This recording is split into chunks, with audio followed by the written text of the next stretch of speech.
सीधे आदमी बहुत अच्छे हो। जैसे हैं, एक बार दो माताएं सागर की चली जा रही, धनाबाई और मुन्नी बाई चली जा रही थी। दोनों बहुत ही अनपढ़ गवार, दोनों अनपढ़, बेचारी पढ़ी लिखी नहीं थी, सीधी सादी भोली भाली, गवार तो नहीं पर सीधी सादी भोली भाली। दोनों माताएं सागर की चली जा रही थी, धनाबाई और मुन्नी बाई। एक बोली, अरे बहन तुझे पता है? बोले क्या? अपने सरपंच है ना, सरपंच, हाँ, कोमा में चले गए, कोमा में।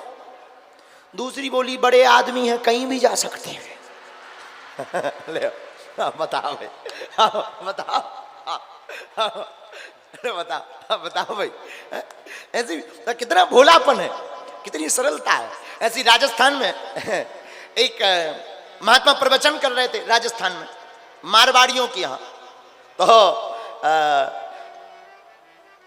उस बूढ़ी माता के बेटा ने कहा कि महाराज आप हमारे घर पर चलो, हमारी माता जी बूढ़ी है, आ नहीं सकती, घर पे चल के जरा दर्शन दे दो, कृपा कर दो।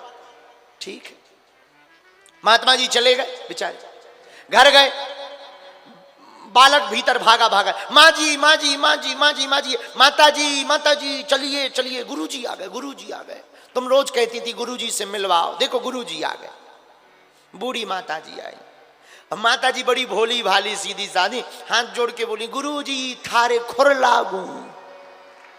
महात्मा जी हते बुंदेलखंडी, भी बोले, हे भगवान, खुर तो बचवन के होत, चरण कह दो, पांव कह दो, ये बात अलग है, लेकिन खुर तो भाई कहते ना भैया, बछवा को खुर, गाय का खुर, बैल का खुर। उसने टूटी फूटी मारवाड़ी ने मारवाड़ी बोल के उस माता जी ने कहा, गुरुजी थारे खुर लागू। तो महात्मा जी अपने पांव की तरफ देखने लगे कि हमारे खुर हैं क्या चरण। तो महात्मा जी ने समझाया, अरे माता जी ऐसे खुर नहीं कहते हैं, बड़ी संतों से सभ्यता से बात करते हैं, बड़ी प्रेम पूर्वक बात करते हैं महात्माओं से। नरक जाओगी वरना नरक जाओगी, नरक नरक नरक मिलेगा तुम्हें, ऐसा बोलोगी तो बूढ़ी माता जी हाथ जोड़ के बोली, महाराज मेरे भाग्य में कहां नरक, नरक तो आप जैसे महात्माओं को प्राप्त। बताओ। महात्मा बड़े खिलखिलाकर हंस गए, बहुत ही महात्मा उनके भोलेपन पर बड़े खिलखिलाकर हंस गए। बोले जय हो।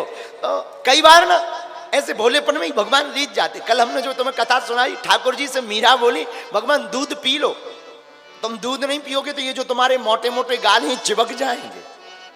भगवान रीत जाते हैं।